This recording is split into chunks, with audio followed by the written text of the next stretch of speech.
Stuart Discount. I'm chairman of the ECAC. Bob Kobeck's with us, who's our treasurer, and Mitch, who's a legal counsel, is going to be conducting the webinar as long as he can get in. For those who are partners, welcome. For those who are guests, let me just give you the elevator pitch on who we are. Since PACE is no longer in operating, there's a void in the industry of who's advocating for the contact center industry. You'll recognize myself and Bob and Mitch and some others that are actually part of ECAC as leaders of PACE in the past on advocacy and compliance issues. And so with that void, about 2 years ago, Bob, Mitch, myself, Rebecca Johnson formed the Enterprise Communications Advocacy Coalition. And we did it really with not very much fanfare, but we did we had about 35 meetings in the last 2 years with both the FTC, FCC, and Congress. We weighed in on some very important issues, such as privacy and some of the FTC regulations and FCC regulations, inquiries. Our mission is simple. We're not a trade association.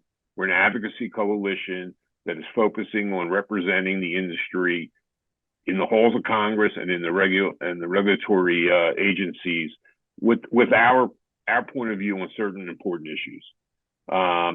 We are also interested in making sure that our members are compliant and that they also know what the changes are. So we'll have webinars like today, where our legal counsel will explain to you, what these changes mean and how you actually can comply with them. We're made up of some enterprises, BPOs, technology companies, compliance companies. We're looking to grow. Again, as I said, we're not a trade association. We will be a 501c6 soon, but we're not a trade association. We're not asking for sponsorships. Really, we're just here to represent, like-minded companies in the industry. And I think we've already made some progress.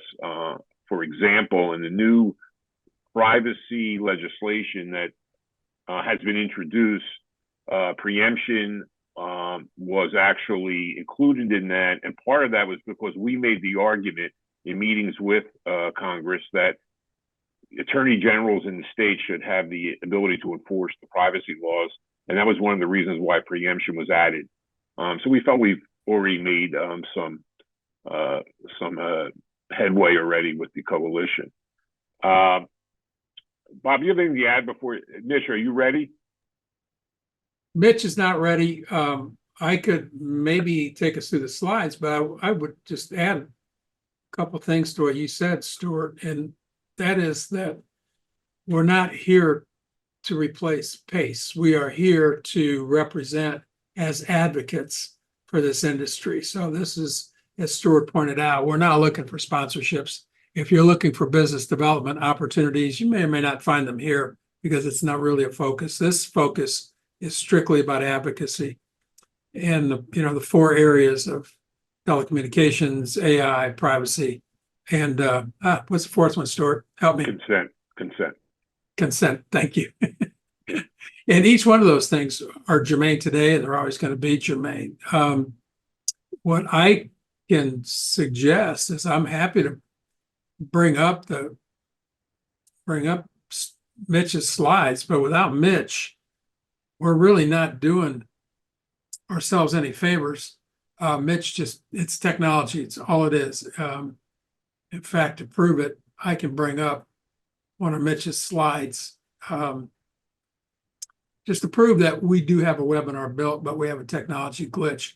I wish I could talk to them, to the whole, to the slideshow that Mitch has put together for us. But unfortunately, I'm not even close to being smart enough to do that. So you can see that we do have the slides from Mitch.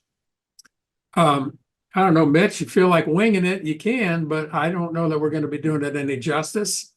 That what we Bob, if people can hear me, I can do it like this. I don't know that people, I don't know, can people hear Mitch? I doubt it. I can. I can. So Raise your hand if you can hear Mitch. Hello, everybody. Keep talking, Mitch. Well, I'm sorry about the technology glitch. We tried, but I'm having problems on my end. Well- If you all can hear me, I can run it like this off my telephone.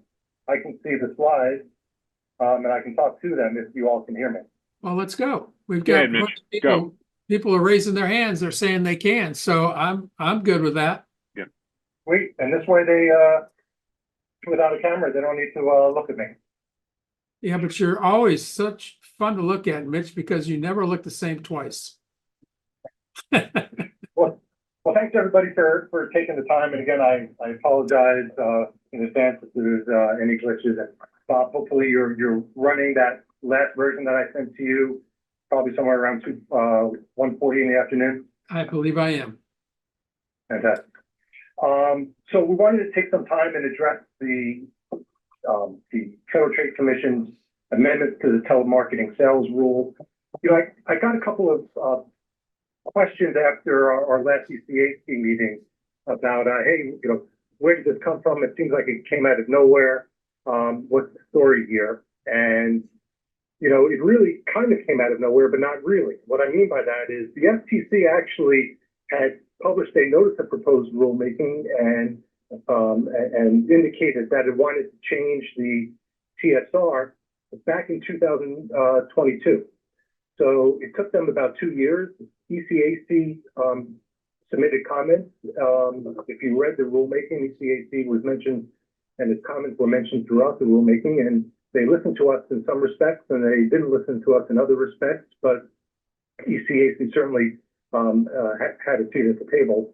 But what the FTC, for the most part, what they wanted to do in these rules was address record keeping requirements. There are some other changes that we'll address, but the real meat and potatoes of these rules come into play with respect to record keeping requirements associated with telemarketing calls. Why don't you take us to the first slide, and we can address just broadly some of the amendments. We'll get into this in much more detail, but you see it addresses record keeping requirements. It addresses the business exemption. Charitable solicitations are not ignored either. There's some changes associated with the way that charitable solicitors can transmit pre-recorded messaging. But like I said, the vast majority of the changes affect record keeping. Keep in mind that for the most part, what we're going to be talking about, the changes that we're going to be talking about go into effect and are effective on May 16th. So that's just in about 2 weeks from today. There are certain requirements that go into effect October 15, 2024, and I'll call those out as we get to them. Those are going to do mostly with the changes associated with records pertaining to each particular telephone call that's made. Bob, take us to the next slide, please.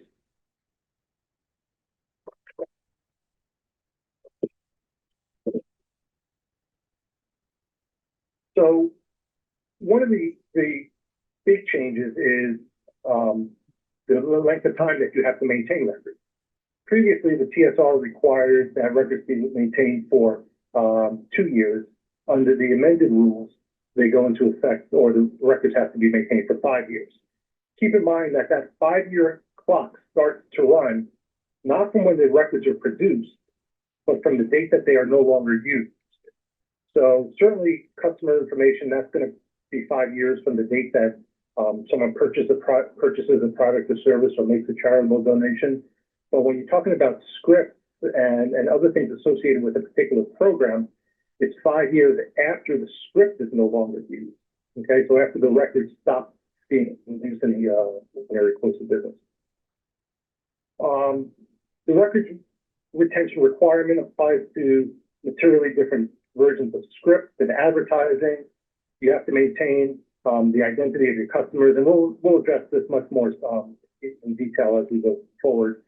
Also, data regarding the creation of established business relationships, when people inquire into your products or services, when people purchase your products or services, when people requested to be put on your do not call list, when you access the National Do Not Call Registry, So there's a lot of meat here that has to be taken into account, and it's really going to change the way that telemarketing vendors and the sellers that they do business for are gonna operate. Bob, can you go to the next slide? One thing, by the way, before we get into the business changes, is keep in mind the application of the TSR to inbound telephone calls. Generally speaking, the TSR does apply to inbound calls. Remember, the TSR applies to telemarketing. Telemarketing is a planned program or campaign to induce the purchase of products or services or charitable donations by use of one or more telephones. So it doesn't apply only to outbound calls. Inbound calls are going to apply as well. There is, however, two important exemptions that do apply to telemarketing calls. First, the TSR does not apply to inbound calls that are not the result of solicitations by sellers or telemarketers or a charitable company. So if someone's just sitting in their home and they decide that they want to purchase a product or service from you or solicit a charitable contribution and make an unsolicited call, those calls are not going to be subject to the TSR, and the records associated with that are generated from those calls are not going to be subject to these record-keeping requirements. Secondly, inbound calls in response to advertisements, other than direct mail, do not apply either, unless the calls relate to what the FTC considers to be very high-risk industries, like debt relief, business opportunities, et cetera. Also, the TSR, the exemption does not apply when the method of payment is a remotely created check, a remote payment order, or any type of what the FTC considers to be cash-to-cash money transfers. So the takeaway from this is, yes, the TSR applies to inbound calls. There is a very broad exemption to those inbound calls, which may or may not get you out of these requirements. But, and this is a big but, the record-keeping requirements do apply to upsells on those exempt calls, those exempt inbound calls. So if someone's sitting at home and decides to call, that inbound call is not subject to the TSR. But if the person was calling to buy a Dell computer and the agent convinces them to buy a gateway computer, that's going to be an upsell. Therefore, all the records that are associated with that call are going to apply. Very important. Bob? Oh, I'm sorry, Bob. I didn't go back. Go back. I skipped over the B2B. So the general understanding, and this is no secret, that the TSR does not apply to most business-to-business calls. The only exception are calls to sell non-durable office products or cleaning supplies. But the FTC did narrow the exemption. So even though the exemption may apply, for the most part, it's still now going to prohibit misrepresentations regarding material information pertaining to the total cost to purchase the product, material restrictions, refund policies, and false or misleading statements which may be made in order to induce the purchase or a charitable contribution. I'm sorry, a business product. So again, B2B still doesn't apply. It's still exempt from most of the telemarketing sales rule, but the prohibitions on misrepresentation now will apply to B2B calls. Mitch, how close are they to going full tilt do not call in business to business? Well, back in 2003, when the FTC first promulgated the TSR and the DNC restrictions, it considered applying it to B2B calls, and it considered applying the TSR to B2B calls, but decided back then that they weren't ready to do that and they were going to keep a close eye on the industry. Now in 2022, and from when they put out that notice of proposed rulemaking, they restated that and restated their ability to regulate B2B, but have decided to take a more nuanced approach, and they're going this way first on just applying the misrepresentation prohibitions to B2B calls, but you can certainly expect that if the FTC decides or determines that B2B calls are still a source of problems and concerns for them, and we're really talking about small to medium-sized businesses who have been the victims of telemarketing fraud, then certainly the FTC is going to step in. Okay, thank you. Next slide, Bob.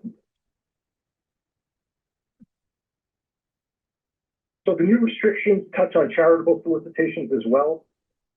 And in the past, the FTC prohibited obviously prohibits the initiation and the transmission of calls containing pre-recorded messages, both for sales purposes and for charitable solicitation.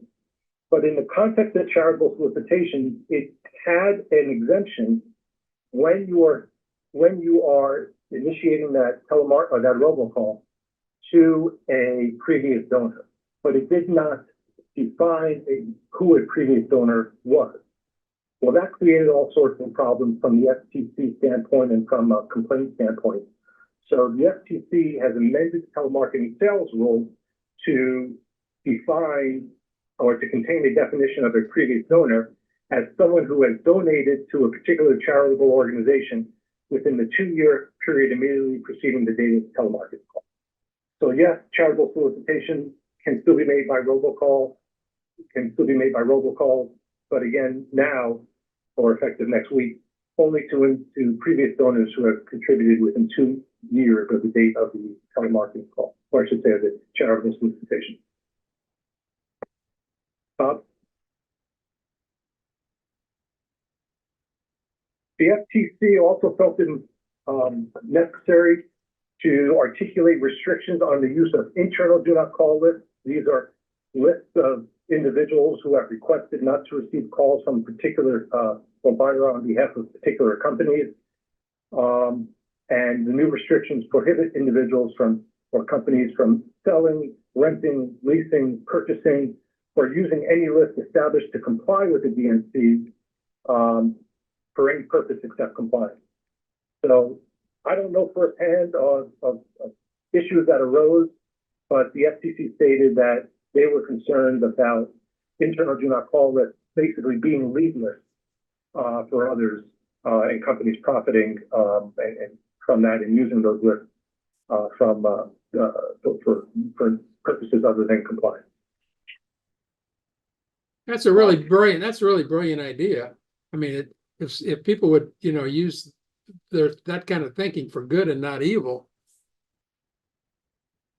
Well, the concern is that it's a good list, right? It's a list of good members, right? Yeah. Because people have answered the phones and have stated that they don't want to receive telemarketing calls. Yeah. What better thing to do than to solicit and market to people who have stated they don't want to receive telemarketing calls. And they're not getting any calls anyway. So Right. Great. Okay, move on. Yes. Okay, records of telemarketing calls. This is going to be the heavy lift, I think, for a lot of companies. They're typically referred to as the 10 records that you have to keep for telemarketing calls. I've dissected it. It's really more like 12 or 13 records, but let's go through them and then see the burden here. So again, this applies to all of your telemarketing calls. First, the name of the telemarketing organization, the agency that placed or received the call. So remember, this could potentially apply to inbound calls as well. So if you're the seller of the product, whenever you have to track by outbound calls which of your telemarketing vendors or service providers initiated each particular call. The same holds true for the telemarketers. You have to keep track of who the seller was that caused you to place the call, on whose behalf did you initiate the call. Those should be easy. I'm sure everyone's keeping those records anyway. 3, the goods, service, or charitable purpose that was the subject of the telemarketing call. Whether the telemarketing call is to an individual consumer or a business consumer. Whether the telemarketing call is an outbound telephone call compared to an inbound call. whether the telemarketing call utilizes a pre-recorded message. Bob, next slide. And then I put the next several or the next one in italics. The calling number, called number, date, time, and duration of the telemarketing call. So this is going to be the call detail records, right, in your dialer platform records, but probably the call detail records from the carrier. The FTC has also specified that the time has to be in the UTC time zone, and the duration has to be to the nearest second. Okay. Also, the telemarketing scripts and pre-recorded messages, the actual file, the WAV file, or the other file that's used to transmit the pre-recorded message or the script. And then I also put into italics, because this is going to be in the CDR, the caller ID telephone number and the name that is transmitted in an outbound telephone call to the recipient of the call, and any contracts or other proof of authorization for the telemarketer to use that telephone number and that name, and the time period for which such authorization or contract to use that telephone name or number applies. And that kind of ties in, to some extent with some of the stir shaking requirements and validity, or being able to demonstrate that someone has the ability to use a particular telephone number. The stir shaking applies to the carriers. This is kind of taking that concept and applying it to the telemarketing vendors. So again, I put two of these three in italics because I think it's going to mostly be information that's stored in the call detail record. And then the third, or the next requirement, which again also is going to be in the CDR, flip the slide please, is tracking the disposition of each call, whether the call was answered, connected, dropped, or transferred. And if the call was transferred, you also have to keep a record of the telephone number or IP address that the call was transferred to, as well as the company name, if it's different, that received that transferred telephone call. Mitch, let me ask you if on this particularly whether the call was answered, connected, dropped, or transferred. Most dialers with any etiquette are going to have those as a disposition, aren't they? Yeah, I would think so. Sure. Yeah, dialers will have it. CDRs will have it as well. But yeah, they'll have it. Okay. They should have it. Okay. And by the way, these requirements under the heading of records of telemarketing calls, these are the requirements that for the most part go into effect in 6 months, effective on October 15th later this year, compared to the others that go into effect next week.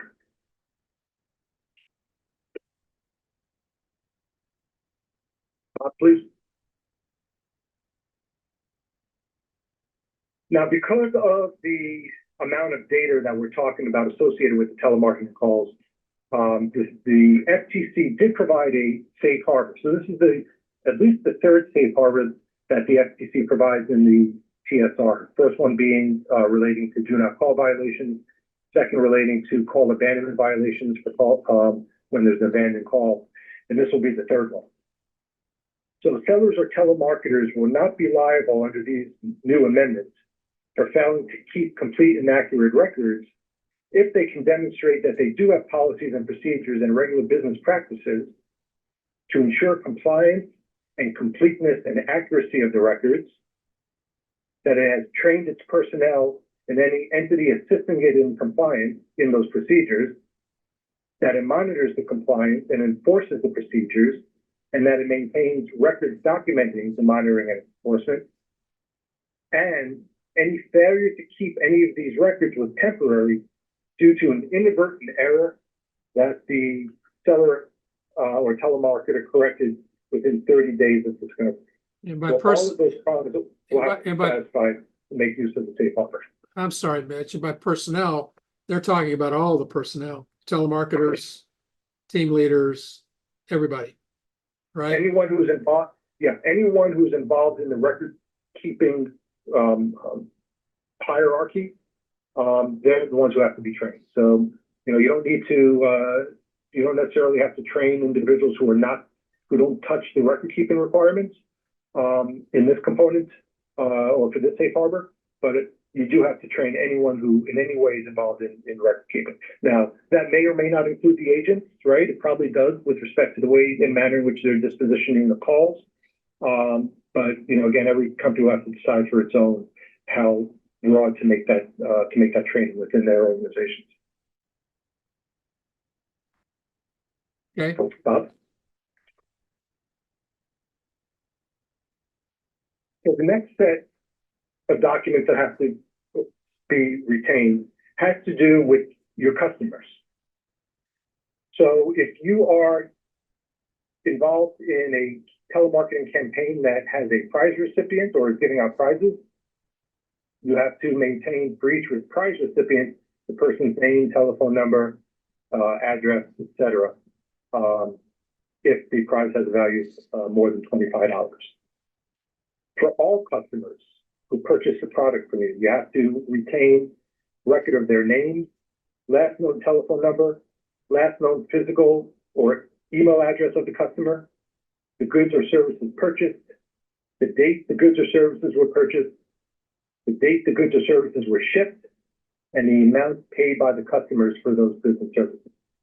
So again, you very well may be retaining those documents anyway.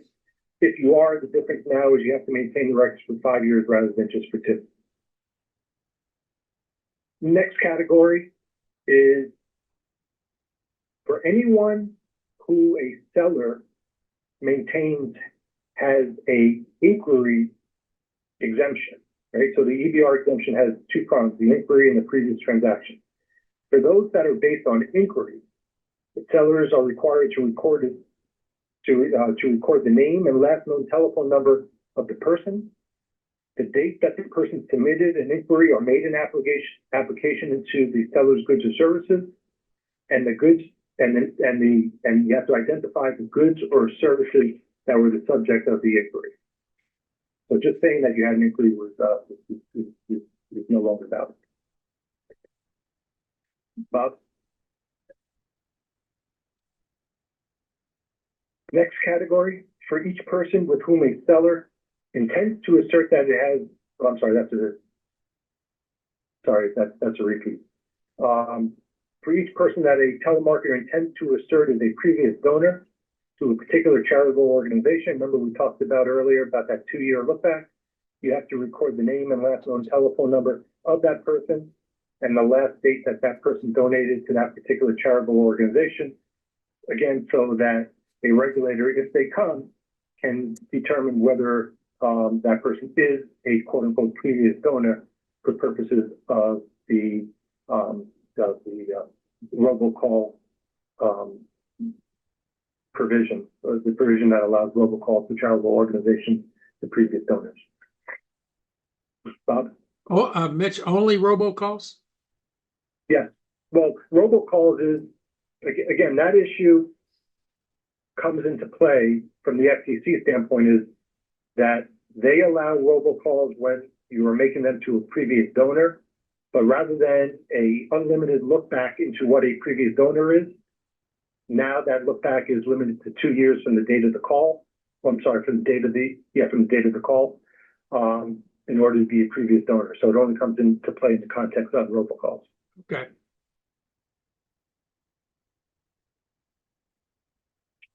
You're also required to retain certain information regarding employees.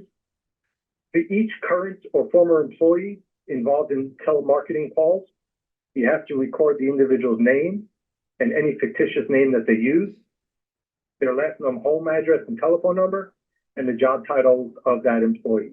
And one other comment that the FTC made clear when it comes to fictitious names, it's the telemarketer's responsibility to maintain records that correlate any particular fictitious name with the actual person behind that fictitious name.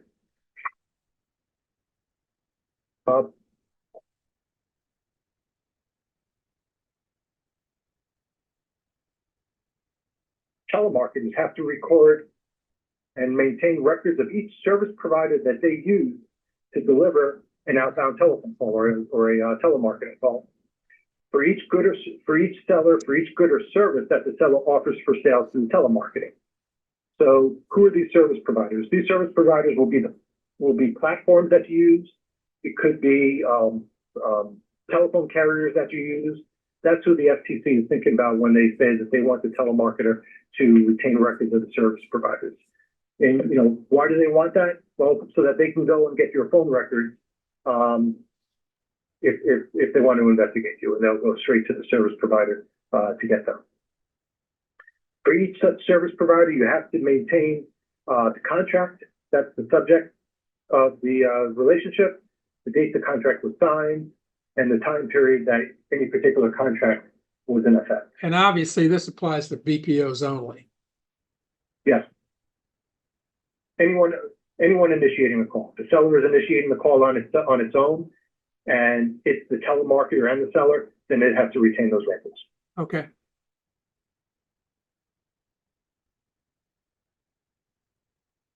Regarding internal DNC requests, companies have to maintain records showing the name of the person making the request, the telephone number associated with the request, the seller or charitable organization from which the person does not want to receive calls, the telemarketer service bureau that called the person, the date the person requested that he or she ceased receiving calls, and the goods or services that the seller was offering for sale for the charitable purpose for which the charitable contribution was being solicited.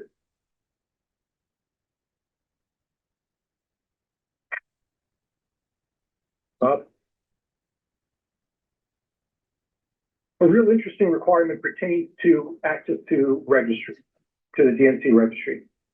Companies have to keep a record of which version of the Commission's Do Not Call registry was used to ensure compliance with DNC restrictions. Such records must include the name of the entity which accessed the registry, the date the Do Not Call registry was accessed, the subscription account number that was used to access the registry, and the telemarketing campaign for which it was accessed. So if a service bureau is accessing the registry on its own, then it's going to have to keep these records, and it's pretty straightforward about the records that have to be maintained.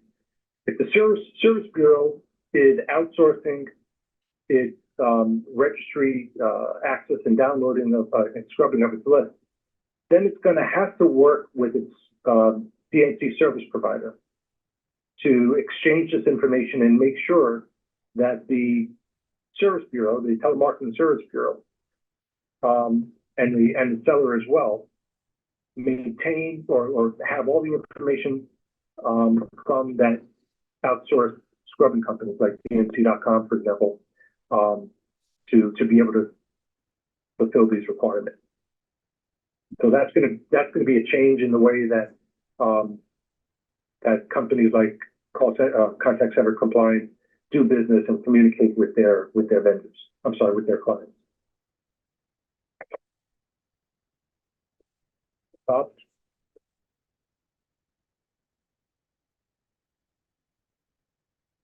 Bob, you have another slide? There you go.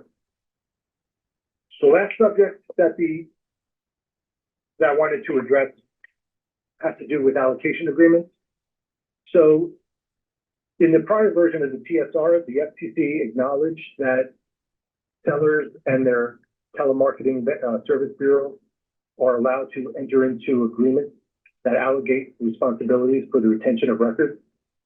But the FTC said that they will respect those allocations between those companies in regard to who's responsible for maintaining what. But now the FTC has gotten a lot more specific about what has to be, what records have to be retained and what issues have to be addressed in the allocation agreement.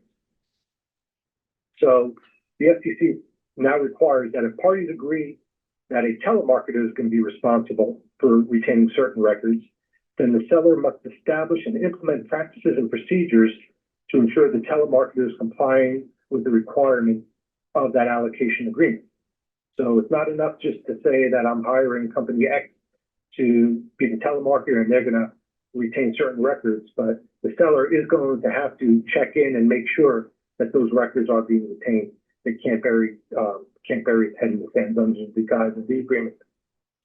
If the agreement is unclear as to who must maintain the record, or if no agreement exists, then both the seller and the telemarketer are responsible for complying with the record keeping requirement. So again, it's very important that your legal counsel or yourself, as you are negotiating your service contract, to have a provision regarding retention allocation, but also to be very certain that the agreement is clear and is not ambiguous. Because if it seems ambiguous, then it's not going to do you any good, and you'll be right back where you started, and you're going to have to retain those records anyway. Or at least the FTC will require you to. Bob? In the event of any dissolution or termination of the telemarketing business or the seller's business, a principal of the seller or telemarketer of the terminated business must maintain all the records required under these regulations for the remainder of that 5-year period. And also, in the event of any sale, assignment, or other change in the ownership of the telemarketing business or the seller, then the successor business, the purchaser, must maintain all the records required. So those records have to transition with all of the other assets of the company that's being sold or acquired. Bob? So that's the prepared comment. As you can see, there's a lot here, which probably did not get a lot of attention in the industry. Certainly not enough significant attention, because it is going to significantly change the way that companies do business, companies retain records, et cetera. So I implore everyone on the call to keep the slides handy, make sure you're comfortable and you have with the record keeping requirements. Make sure you have a way to retain them, to store them, and most importantly, retrieve them. I'm always telling my clients, you can keep the greatest records, but if you don't have a way to efficiently retrieve them, then they don't do you any good. So, Bob, if we have time, we can open the floor to questions. We have plenty of time, and I'm sure plenty of questions. First of all, anybody out there? Stuart, you any questions? No, not really. Mitch did a good job doing it. I was actually trying to put a question in the chat, but it wasn't working. So, anybody have a question out there? I mean, we will have this on. We will have the recording and the slides for members on our website. Yeah, raise your hand if you got a question. I can allow you to talk, by the way. I don't have any problem unmuting people. Go ahead. Bob, let me just mention, I also invite calls or emails. Emails better. If anyone on the call has any questions that arise in the course of their business, feel free to reach out to me. Okay. Anybody wanna throw their 2 cents worth in? Darlene? No. Nobody? No, you start, Lee. Oh, I'm sorry. Go ahead. Say hi and thank you for calling me out. Well, you're acting like you don't like to be called out, Darlene. I know you better. This was very, very helpful, and you're right. I don't think it's gotten a lot of attention. I for one, very much appreciate this information, and we certainly are coming across circumstances where this is going to be relevant. So thank you. You're so welcome. Anybody else? I actually have a question for Darlene. I know she may not be on the scrubbing side of the house, but I am curious to hear how companies like Possible Now, how they are working with their customers to share the required information. And if there's anyone on the phone call, or if there's anyone from contact center compliance. I'd be interested to hear that as well. So I don't know who from my team, from my sister companies have joined. I did invite a couple of the folks who would be relevant. I'm not sure if Steve is on or if either of the Matts have joined, but they would be the folks to best speak to that from our side. I don't know if Ron Allen or any of his guys want to talk about that as well. Let's Isaac's see. on. Isaac is Isaac. on. Isaac, do you want to talk? Oh, there we go. Does that work? Yep. All right, fantastic. Yeah, so obviously we've created some content around this. I believe I'm not sure if that's one of the articles that we've shared with you guys to post or not. I can't keep track at this point, but certainly this is data that's very important for everybody to have access to. So we just simply have a policy to where the data is accessible in our portal or through APIs, where our clients can pull up any of the proof they should need if they get called out on any of this. That answer your question, Mitch? Yeah, great. Okay. Anybody? Santiago? What you got there, sir? Okay, can you hear me? Yep. Okay, so the question is regarding additional information for employees. If we have employees, third-party agents calling from BPOs overseas, would we have to also provide their home address? Mitch? Yeah, I think the requirement was home address or email address. Home, okay, I think it said home address and telephone number. It is home address. Yeah, it is home address. Yeah. So if you're using, there's no carve out, probably wasn't considered, but there's no carve out for international addresses or international agents. So yeah, you would, your outsourced partner overseas would have to maintain that information and have that available to you. Okay, got it. Thank you. Greg, you got your hand up. Does that mean that you have a question? Sorry, no, I had it up from before and forgot to put it down. Oh, that's okay. That's all right. And Kathleen, you had the same thing. Was that from before that you could hear? I would say probably yes. Okay. Yes, it was. Thank you. To point out to everybody on this call, we are all volunteers here. So every now and again when we do something like this, we expect glitches. We don't want to spend a heck of a lot of money hiring professionals when we're going to need that money to gain access to different places as lobbyists. And that's why, other than Stuart and Mitch as professionals, they may bill for their time, but that's it. So we don't have anybody putting together webinars. We do it all ourselves internally. As you can see. Oh, that hurt. Bob, thanks. Mitch, thanks. Thank you, Thanks everyone Stuart. for joining in.